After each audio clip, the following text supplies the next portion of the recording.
At the public briefing last Monday, what we covered with the public, the same background information as we just went over with you. We also presented 5 different options so they could indicate their preference. There were many questions for clarifications on those 5 options at the meeting, as well as they filled out cards with questions, and we had cards they could fill out and they could indicate their preference. It wasn't limited to just one preference. They could indicate multiple preferences if they chose to. We let them know that it would be presented to you tonight at this meeting. The options, we had 5 options that we covered with our citizens. The options that were included in all the reconstruction options, there's 4 reconstruction options, one's a rehabilitation option. And that includes a 6-foot sidewalk on both sides, utility improvements, and drainage improvements. We also, on all the options, the areas in Town East and Gus Thomason will remain the same. I'll highlight those in just a second. But those are common items through the options. Okay, Motley Drive is kind of one thing that we found from the public meeting is we had several questions that hopefully we can clarify with some of these graphics. This project is from Town East to Gus Thomason. Highlighted in red is the project. When we talk about the corridors of Gus Thomason and at Town East remaining the same, we're talking about these areas highlighted in red. The area up by Town East and coming south will remain 4-lane divided in any of the options. And the area on the south will remain 4-lane divided coming off Gus Thomason. So when we're talking about those options, those sections of the roadway will remain the same under all the options presented. So the area that would be changed with any of the options is the area highlighted in yellow that you see going through the middle of the corridor. Option number 1 is the option that was currently designed, and it's a 2-lane design with a landscape median with some minor modifications to extend the turn lanes based on our traffic counts. And the extension of design will take about 3 months to make those minor modifications. Here's a blow-up of the Larchmont and Motley intersection around the school. This is the concept that has already been designed. To highlight what we're talking about is, with this design, you would have 1 lane going northbound and 1 lane that would be going southbound with a landscape median. There will also be space provided for those cars to get out of the flow of traffic. The areas in red, when we talk about the 16-car queue length, that's the area where those cars can get out of the flow of traffic. That's the maximum number of cars that we saw back up during peak times needing to get to the school. The intent of this design is always to have 1 lane for vehicles to keep traveling and a lane for the vehicles to get out of the flow of traffic, so the main lanes are not impacted.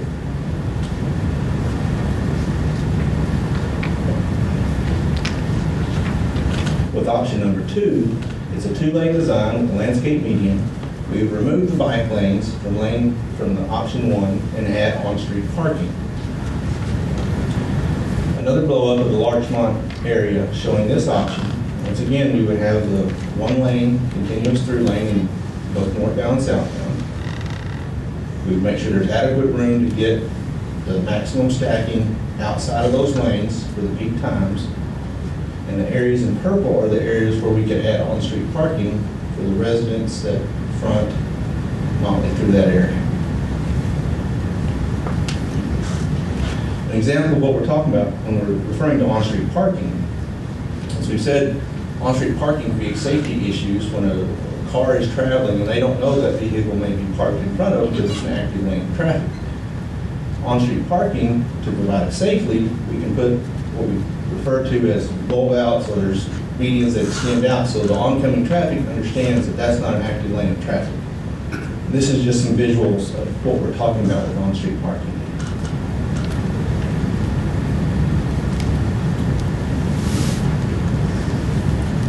Option 3 is a 3-lane design, which would have 2 travel lanes going in each direction, a center turn lane that would be decorative, stamped, concrete, of that nature, and then on-street parking. Just a picture of the concept that we're referring to for an option 3 is shown below. The benefits of a 3-lane section would provide improved access for the residents. Right now there's a median in the middle, so Some of the residents have to go down and either do a U-turn or come a different direction to get their house. With a 3-lane section through there, they can get in that center turn lane and have access to their property from both directions. We provide on-street parking. Since we'd be building this section closer to the middle of the road, there would be the opportunity for increased parkway width in front of those houses, as well as driveway length for each of the houses. And it would still allow space for multiple transportation options. The drawbacks would be the cost. This would require a complete redesign, and then also the construction cost associated with this section. We put more pavement out there with this center turn lane through the whole entire section. Right now we have some median to be pavement the whole way in that section that we were discussing. And anytime that we build streets that are wider, straighter, there's a tendency for people to drive faster, so we have the opportunity for higher speeds.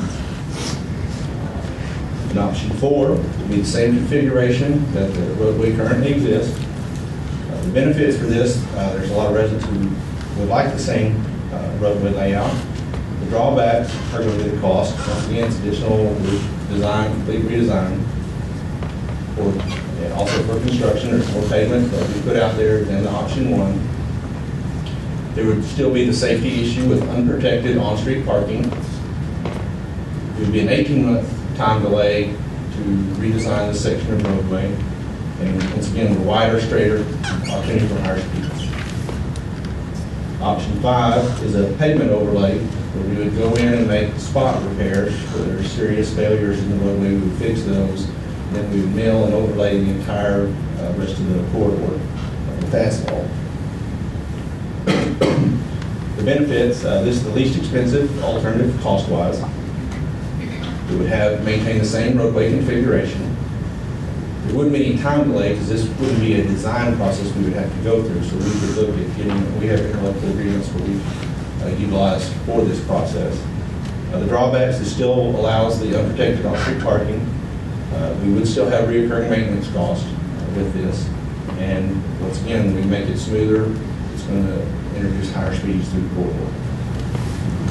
Could you go back to option 4?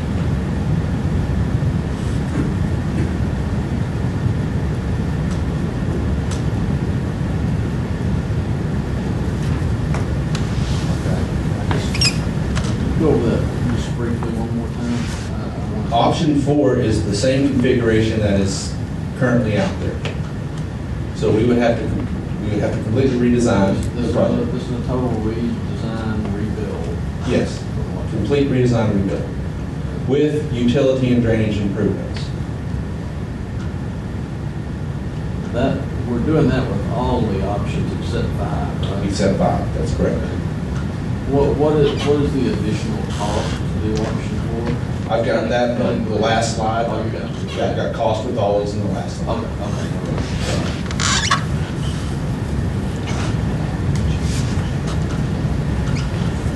The feedback results that we got from the public briefing, we accepted feedback both at the meeting as well as online forums up until Thursday of last week, so we could get additional feedback for this project.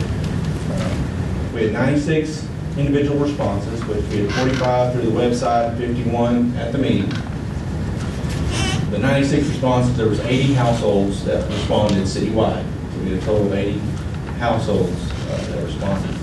In the Motley focus area, there are 553 properties, and we received 38 responses from this area. What we did is we looked at the immediate area around Motley, Gus Thomason, to Town East. We went over 1 block out in each direction to Baker to Rusttown. We got a map showing the area. The map on the left shows the Motley area that when we refer to the focus area, this is the area defined by the black on the left. The results of all the feedback, we provided you the number of people who selected that option was a viable option. You can choose multiple options, so they're not going to all add up to mean a number, because anybody could choose all 5 if they wanted to, or just a couple of them. But this is how, from all the feedback citywide, these are the numbers that came in.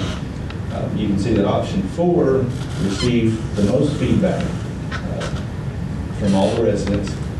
So what we've done is we've broken down, and number 4 represents the existing configuration of the roadway. So we broke down further, what does this mean? Citywide, we received 44 people who selected number 4 as a viable option, which is 55% of the people who responded.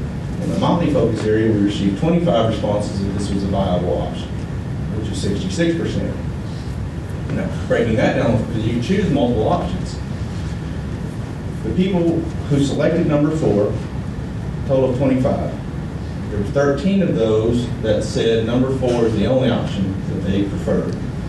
There were 3 more who said option 4 or 5. They selected both of those options. And there was 9 who selected 4, in addition to 1, 2, or 3, which is an alternative design.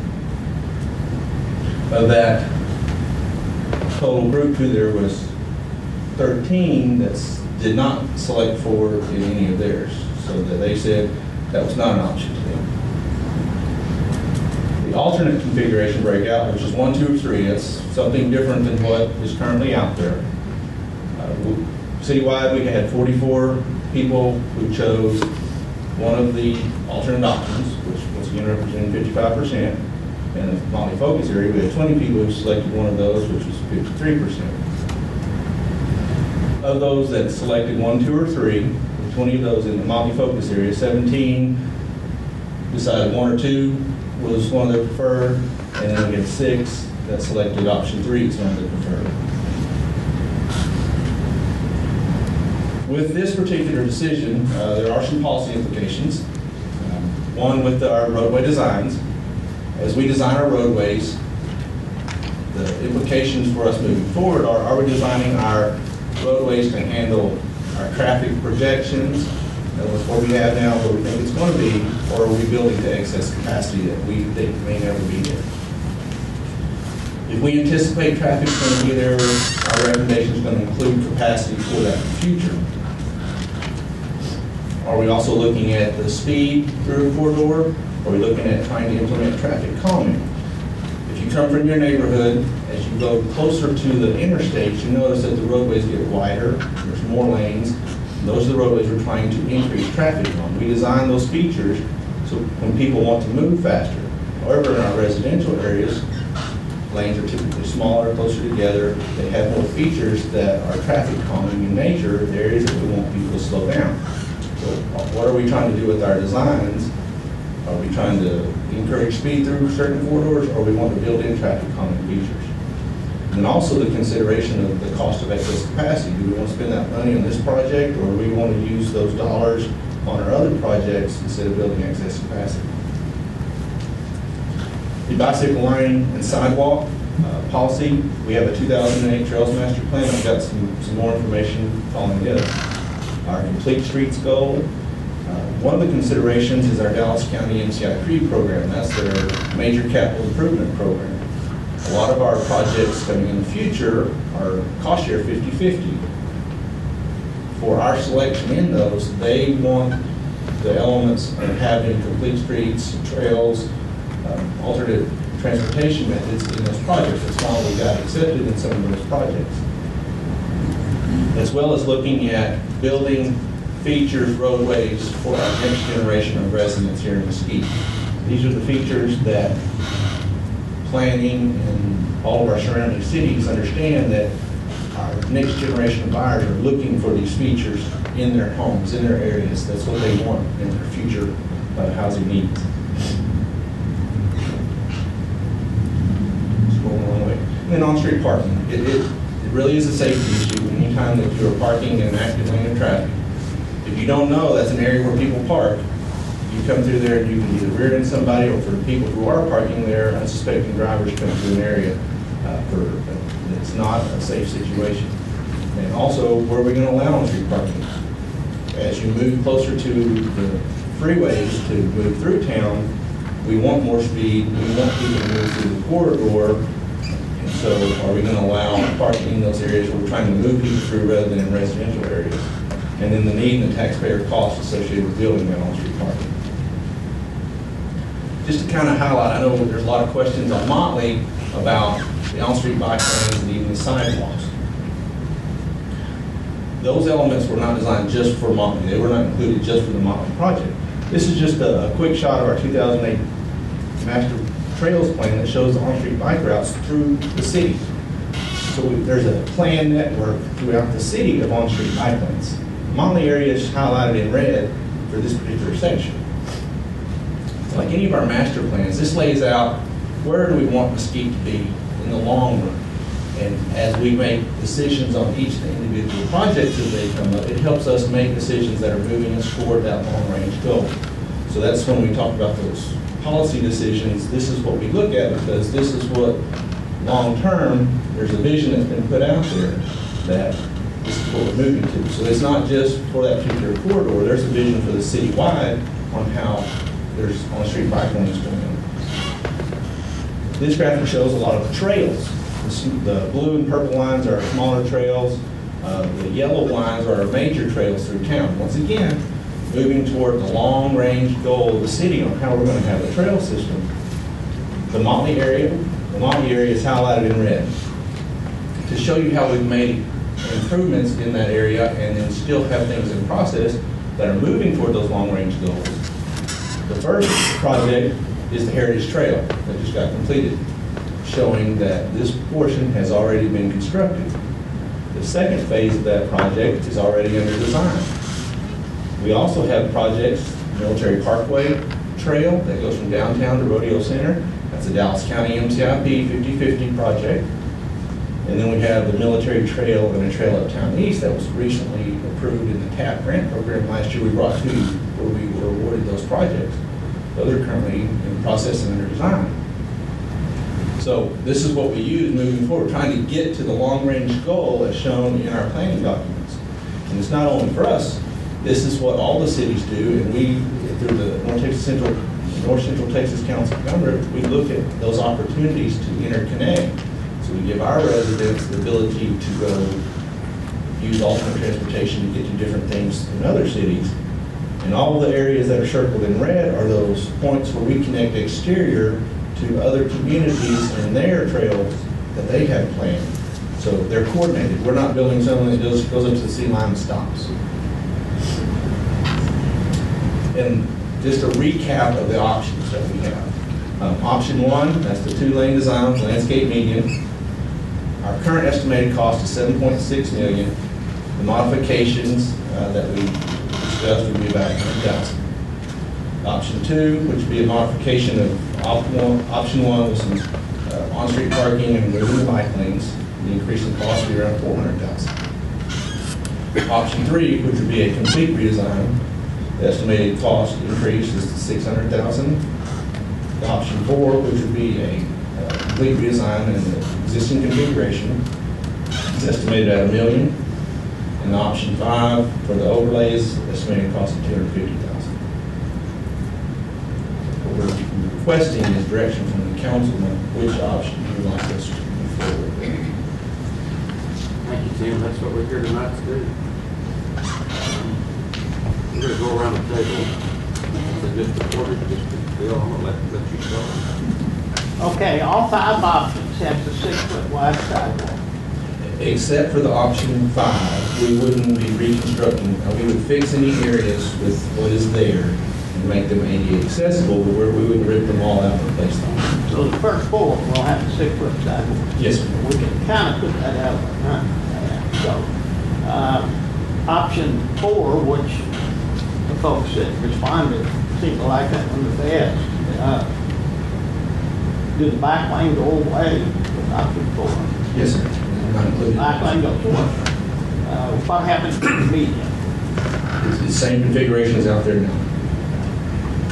But the trees are gonna have to come out. The trees would have to, utility lines would come down the center of the road, so your trees would have, we have done a lot of grading for the drainage, so the trees would have to come out. But there will be curbs around each of those sections that are there. Yes, sir.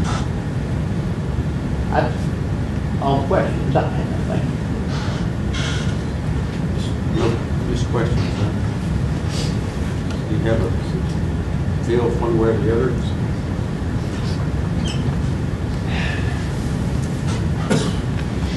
Still working on that.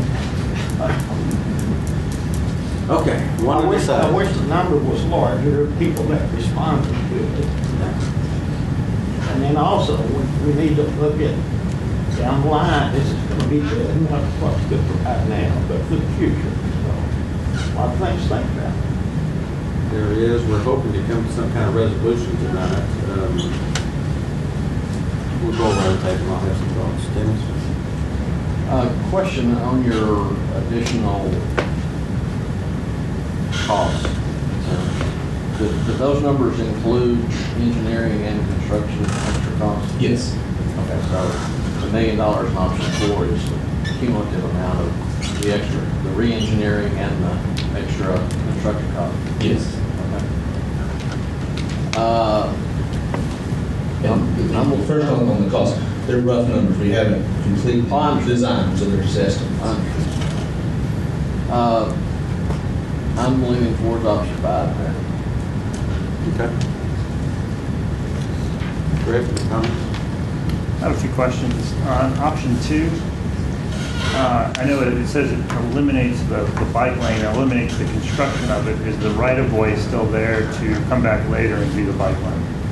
The right of way would be the same on all of them. So yes, if there's room to put that in there, and there would still be applications on the right of way. So we could ultimately, we could just build it later. We just have to probably pay more, we wouldn't get the benefit of the mobilization of the contract and all that. Yes. And option 2 also includes the 16-lane queue on both the northbound and southbound side, right? Yes, that's correct. Option 4, help me understand, when you talked about excess capacity, what do you mean by that? When we design a roadway to handle 6,000 cars a day, that's the normal number of cars that comfortably drive that, especially for an urbanized section. Highways are a whole lot larger than that, but for an urbanized section. You still have your peak times where we look at the peak times also as part of our traffic analysis. All these designs fit both average day and peak time traffic counts that will work. So right now, we can fit 24,000 cars per day through that section comfortably. We have several other roadways that experience that kind of traffic with no significant delays or traffic problems that are four-way line sections. So when we say capacity, that's what we're talking about. This section has 5,000 vehicles per day that we count going through there. So when we say excess capacity, you're 20% of what it's designed to handle with the 5,000 vehicles per day. And you're still less than 50% of the two-lane designs going through there. So both of those the concepts, the designs are adequate to handle that traffic going there without causing additional problems. Especially, we make sure those elements, we get the people out of the traffic that are turning. Those are the key points that we make sure of in all those options are there. And when you look at the 16, so basically on the excess capacity, it's we're spending money on concrete and designing the concrete for concrete that truly is not essential to the function of that road. That's correct. Okay. Now, on the 16-lane queues, right, in terms of a block, because when I looked at the graphic there, it's almost as though we have just about half of what we're redoing is actually going to be a 3-lane road that caters to the school in terms of redirecting that traffic. Yes, just around Larchmont. I mean, from a scale standpoint, is that close, or how 16-car queue? When I look at a turn lane now, how many cars typically do we engineer for on a turn lane? Depends on the traffic. That's why we 4 or 5. So when we say a turn lane, I mean we're really calling it a turn lane is creating a perception that it may be smaller than what this design is actually calling for. It'd be the same width as a travel lane, if that's what you're talking about. Right, but the length of it is much, much longer, right? Yes. Okay. Take, for example, at Town East and Emporia. Okay. That's 5 cars? Barely? So it's 3 times that length. So that would get us almost past 635 in terms of how long that turn lane is going to be for Down to that intersection, yes. for that intersection, right? And that's going to be both ways, north and south, on Motley, to get people in and out of the school more easily.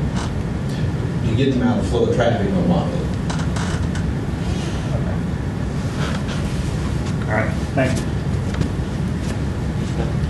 That's it? All I have for now. Well, I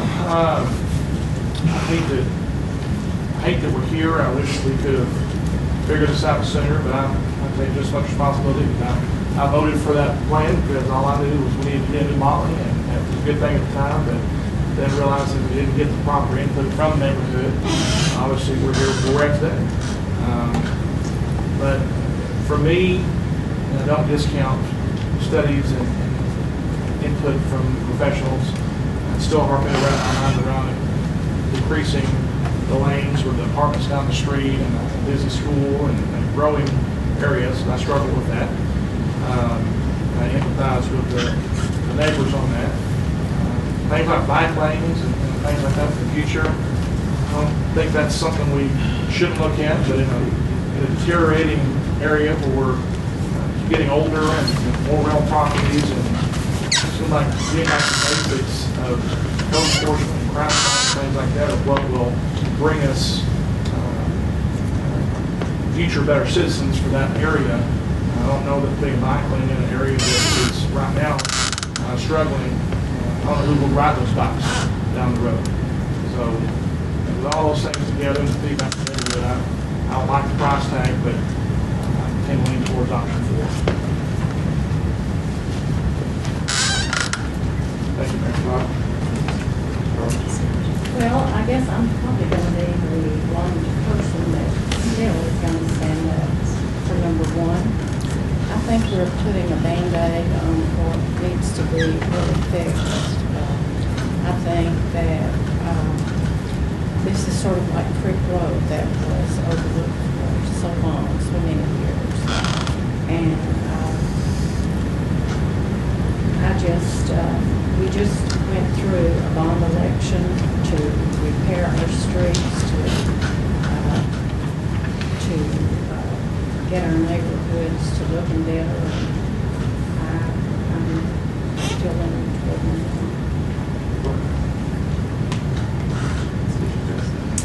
So, help me understand, of the 5 options, which ones have on-street parking? Number 2 has on-street parking, and number 3 has on-street parking, as far as dedicated parking spots. And 4? 4 does not. It's reconstructing the way it is now with an active lane of traffic. Okay. But right now, we have on-street parking on an active lane of traffic. Yes, people do park in that way. We do not enforce the state law. Okay. So if we went with option 4, can we then enforce it? Because I guess I'm having trouble with residents who are wanting increased traffic lanes, but also wanting them as parking lots. To me, that seems like a conflict of having, flow of traffic. So I guess I'd like to hear from staff what it would take to enforce citywide on-street parking. We have in our ordinances where the council can designate no parking areas. So that's the mechanism that we can. Yeah, state law prohibits it, but it's how we've done it in the past. It's council direction. Council direction. In the past, council direction has been enforced on 4 roadways. That's the state law, though. No, I'm saying, what is it going to take for us to enforce it? Prado, New Market, Kearney, and Motley are 4 areas where we have houses that face large capacity streets, and we allow parking. Okay. I lean towards option 4, and I heard consistently from our survey, but also through email and phone calls that's what they're wanting was the same existing roadway. But I just can't approve a project where we're going to have folks parking and continue that conflict point, people opening up doorways and getting into traffic lanes. So I would like to see us enforce that for option 4. So 4 lanes with. No on-street parking. If we want traffic lanes so we can have folks going up and down and not backing up into the school, that's what I'd like to see. That would be interesting. That's a good point, because we have other conversations, and that's what this is meetings for. I'm glad you brought that up. I would concur with that as well. We've got a product in the north end, Motley, turning right down here. What's that? New Market. New Market? New market, we got houses that face. Oh, that's true, they do. And they do park there. I should know. So, well, all right, so would you be opposed then to option 2? Because if you take the 16-lane queue and you take the on-street parking, then you've really got what is there today. My biggest opposition is the on-street parking. So yeah, I would oppose option 2. All right, that makes sense. All right. So, Did you say you would oppose option 2? Yes, I'm not a fan of the on-street parking. Okay. So, but that's what I understand is not really on the street. It's really kind of herded off the street, right? I guess we would still have traffic doors and pedestrians. It's not a way to track. But I thought that was one of the things the residents wanted, was to be able to park on the street. It may be, but I think that's in conflict with wanting multiple lanes. Well, I agree, yeah. But I mean, I thought that's what they were requesting, is that, we either build it back or leave it like it is, and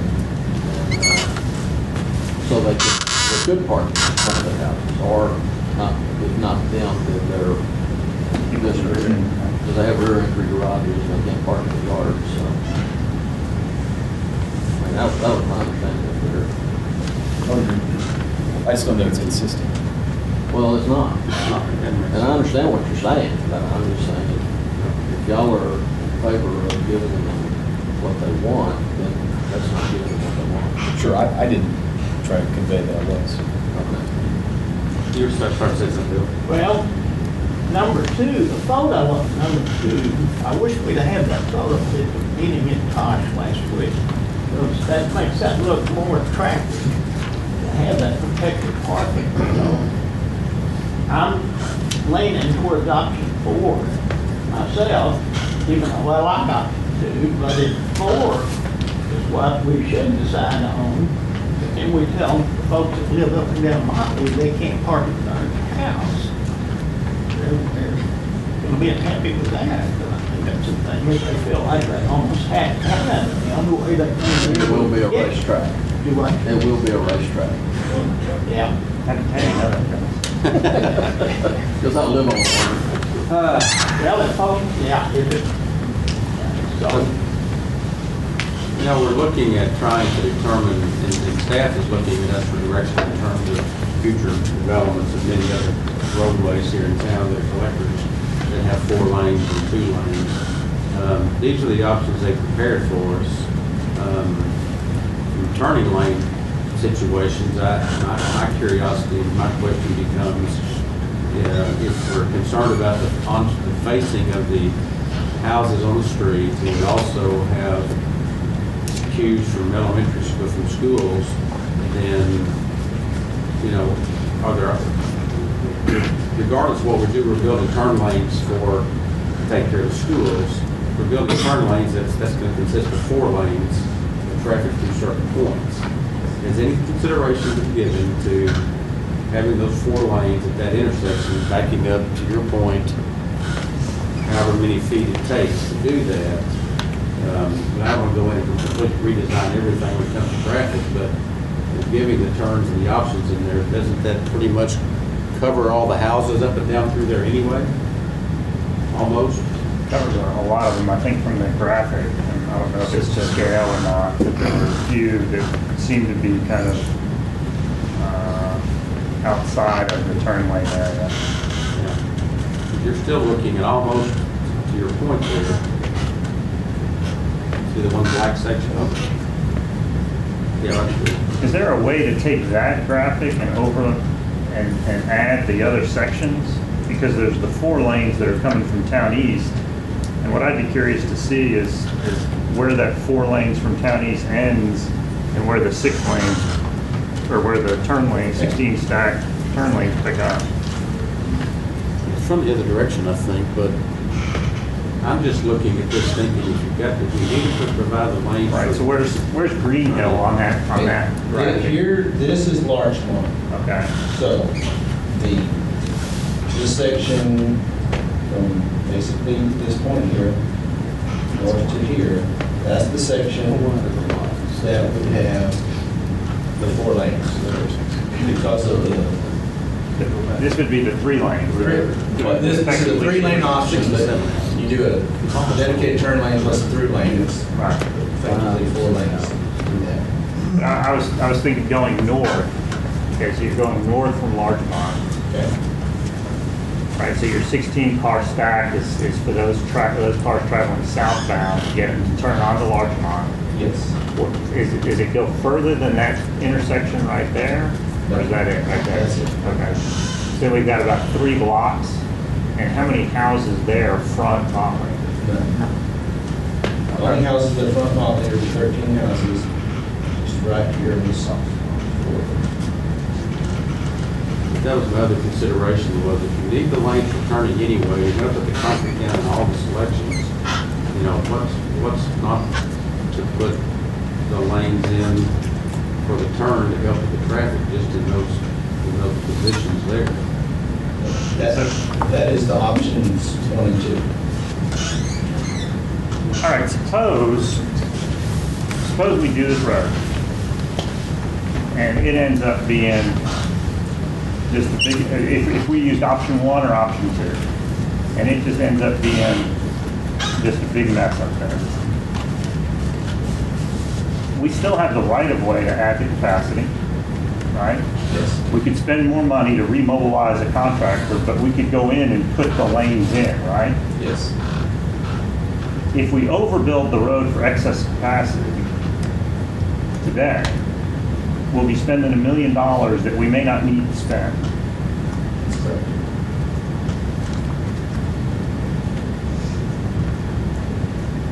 Okay. That didn't make it any easier for me. No, it doesn't, it's not. You know, trying to be responsive, it's what do you set up as leadership? So Mr. Archer's point, we've got input from our citizens, and we have people telling us we want the lanes to be the way they are. We understand that. We also understand that we have a future for the next 30 or 40 or 50 years. Some of us won't be here. Some of us will, hopefully. You know, and that we've got to look in that regard as well. And we do understand there are 4 lanes here. But the impact, as Mr. Casper mentioned, on what we do here probably can and will impact our other roadways throughout our community. And therefore, because I will say this, we cannot design each and every roadway specific to each and every development without consideration to how it impacts the rest of our city. We can't design this piece of roadway without looking at Gus Thomas and the town. We've got to understand that those impacts go beyond just this one section. Dollars and cents, we have a responsibility to our taxpayers not to overspend. And so it becomes, we want to be responsive, we want to do what we need to do. We also have to look at the risk of our community at the same time. What is the most desirable thing? Is it on-street parking? If it's on-street parking, we've got 1 and 2 we can handle and work with. If it's capacity, we've got number 4 and 5. What this staff is asking tonight, and it's kind of mixed right now. I've got about a 2, 2, and 2 at this point.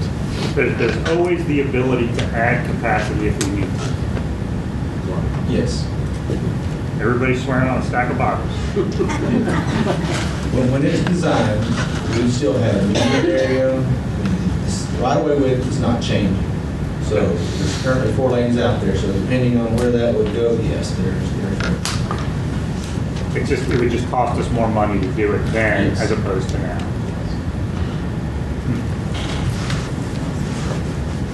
now I'll ask the next question, which is, how much do you think for if you had to remobilize?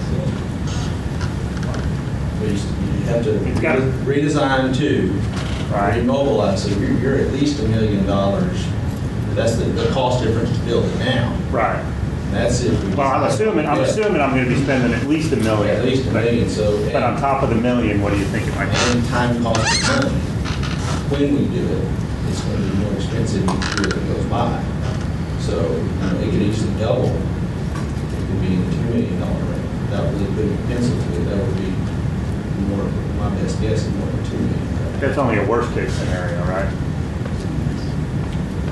Worst guess scenario. Put the money back up there for a minute, Tim, if you would.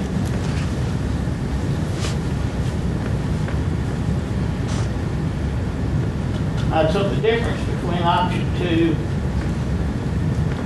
and option 4 is $600,000. Yes. If we did 2 for $400,000, we had to come back later and say we need to put another lane in, but we've got $600,000 that we saved, and we're afraid that expense somewhat. Yes.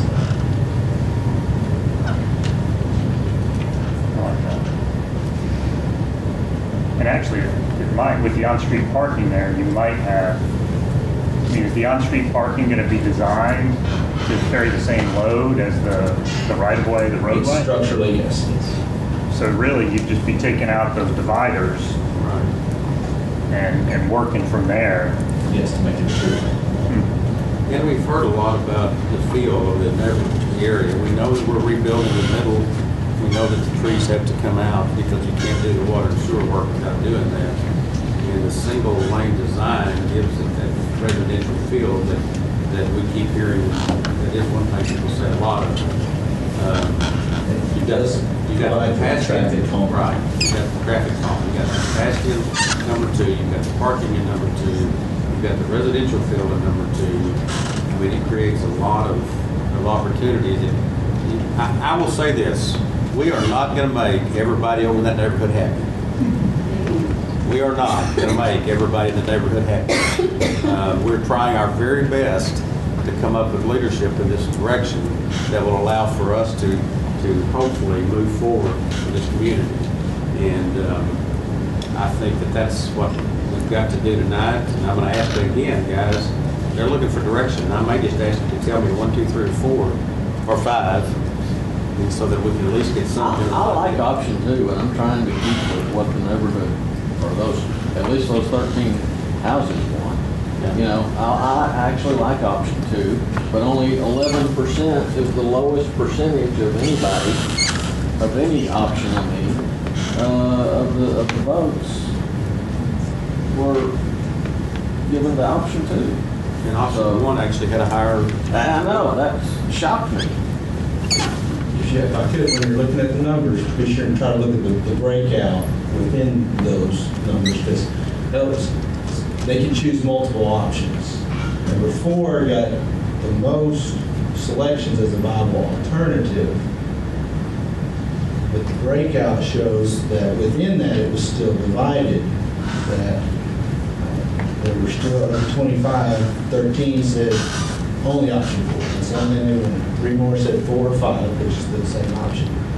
However, there were 9 that said 4, but they were also okay with 1, 2, or 3. And then of that, the ones that selected, there were also 13 that said, we don't want to move 4 at all. So that's the challenge. We've had a lot of public input from people speaking, but we were looking at also a lot of the people that indicated information online didn't necessarily go along with everything that we had for speakers. So the total numbers on the first one, like I said, there's a higher number of 4. That's why I broke it out further to see, okay, within that, were they also okay with other options, or was that the only option that they wanted? So you would have a good understanding of how that broke out. Well, I can say this, option 4 or 5 will not solve any problems with speeders. Speak from experience on that, that's what it is. Raise the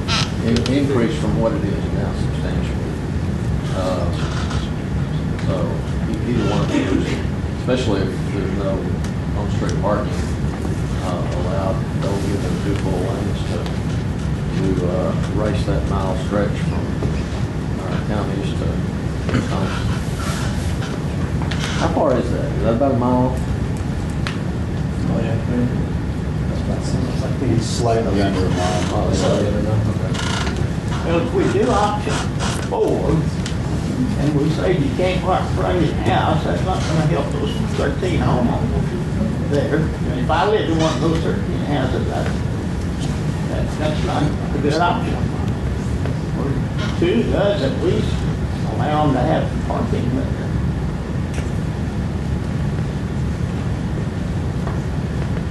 And that seems to be a strong thing, those 13 people that they want on-street parking, if they do, they would have that.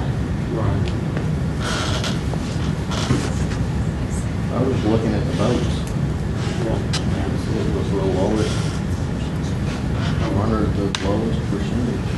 I don't know that it's all that reliable because you were getting, Well, it's not reliable. Why'd they give it to me? I think it's, And some of it we found from that first meeting is Yeah. the benefit we have is the graphics that lay that out, how that would work tonight. We didn't have those at the first public briefing, so option 2, we don't know if that would have made a difference showing, okay, this is what we're talking about.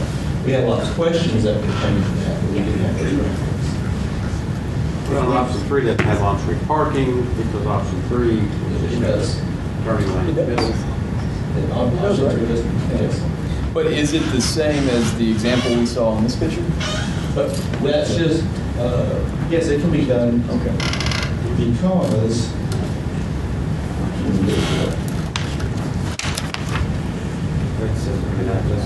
That's, one thing about option 3 is it gets your people that are coming in and out of the alleys and turns, they don't have turn lanes to be able to get out and go. when we're talking about the option 3,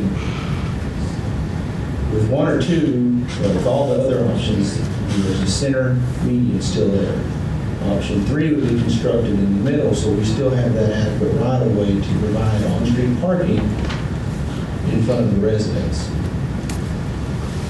Just like in the option 2. The turn lanes, the dedicated turn lanes for the school traffic would still need to be there outside of that single flow of traffic lanes. If you just took this and removed where the landscape islands are, it wouldn't be as wide as this particular picture, but that's where the center, decorative center turn lane would be through this. All the other elements of option 2 would be there. So option 1 is the only thing, leaves the bike lanes in. 2, 3, 4, 5, take the bike lane. Yes. Okay. So that's always been a big condition. So let's, if you don't mind, just a second, Jeff, I'm going to say it this way. If we take out the vote on whether we decide as a council or some future council to take away down the street, you just say 4 is rebuilding the 4 lane for now. You've got, I'd just like to see, who wants to do what? We need this right now. You're on 4, right? Yes, sir. You're on 4. I'm leaning towards 2 now. I just don't want to reduce the lane. I'll join Bill on number 2. There's 2 twos. I could live with 2, but again, it doesn't give them their 4 lanes, but I think that's a mistake anyway. But it's, I just want to spend $1 million on 4. I understand. I have a safety concern with on-street parking. I know you guys are concerned about the speed. I think that's a viable safety concern. I have a concern about the access with the traffic door, the car doors and on-street parking. So I would rather do option 4. To me, yes, speeds would increase, but I would still feel like the thoroughfare versus a residential street. I know those 13 houses would have a concern, and I lean towards option 4. Good, thank you. Are you okay with 2?